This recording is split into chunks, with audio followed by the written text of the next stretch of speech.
마라나타. 내가 매일 기쁘게 순례의 길 행함은 주의 팔이 나를 안보함이요. 오늘도 여행 가는 요구하고 순례자는 감사한다 기억하며 살고 계시지요? 오늘은 행복 시리즈 네 번째, 행복에 대한 잘못된 환상, 이런 내용을 한번 나눠보려고 그래요. 저는 정말 지독한 길치입니다. 한번 갔던 곳으로 다시 돌아올 수 없는 그런 길치였죠. 그런데 이런 나를 구원해 준 도구가 나왔으니 바로 내비게이션입니다. 나의 그 해결할 수 없는 어려움을 해결해 준 것을 구원이라 말할 수 있겠죠. 암으로부터의 치유도 구원이고요. 지독한 가난으로부터 벗어남도 구원이고, 심각한 어려움으로부터 벗어나는 것이 우리 구원이라고 표현할 수 있겠죠. 그러나 진정한 구원이라는 모든 악과 고난에서 해방되는 것을 의미하죠.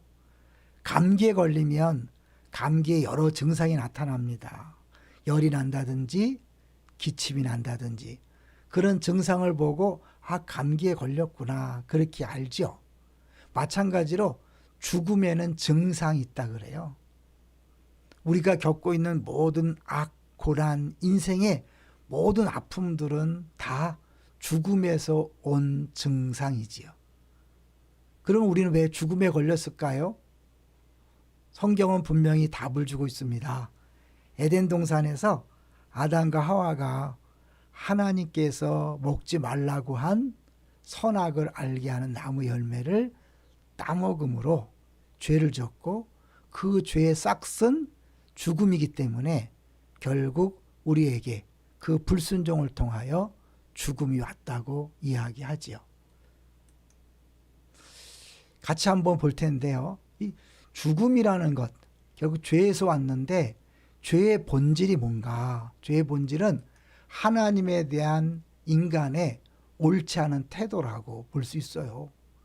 인간은 창조주 하나님에게 생명을 받은 존재이기 때문에 자신의 생명의 영위를 위해서는 창조주 하나님에게 끊임없이 의존해야 합니다. 그러니까 의존한다는 건 순종한다는 걸 의미하는데요. 순종이 왜 중요하냐면, 사실 하나님은 100이라는 지혜를 갖고 있다면 우리는요 10밖에 없는 거죠. 100 갖고 있는 지혜의 하나님을 따라가는 게 옳을까요? 아니면 10밖에 안 되는 나의 지혜를 따라가는 게 옳을까요? 근데 인간은 끊임없이 하나님보다는 자기 생각, 자기 능력을 의지하죠. 그래서 제한된 지혜로 살다 보니까 늘 불안과 근심에 시달리고요. 제한된 힘으로 살다 보니까 해결할 수 없어서 좌절과 실패와 결핍을 경험하는 것.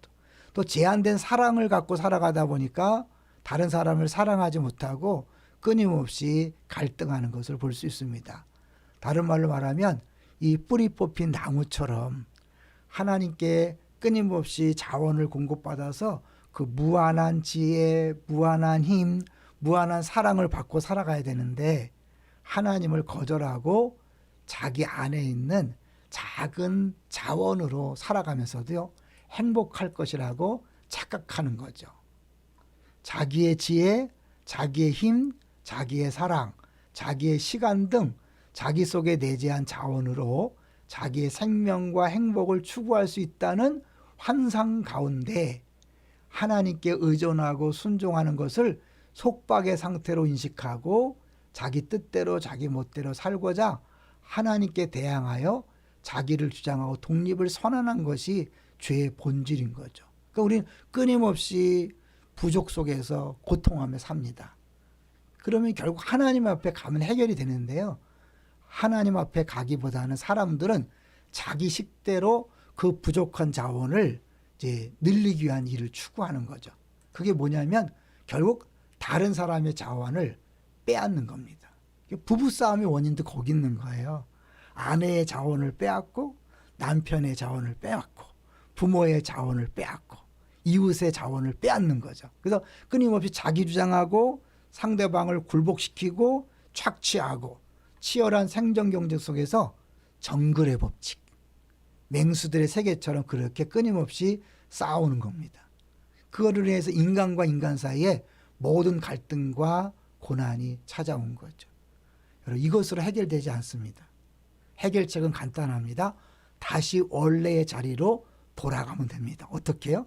죄의 문제를 해결한 예수를 믿음으로 하나님 앞에 가면 죽음이 아니라 생명을 얻고, 그 생명은 무한한 자원을 공급받는 영생의 삶으로 행복과 만족을 누릴 수 있는 거죠. 할렐루야, 사랑합니다.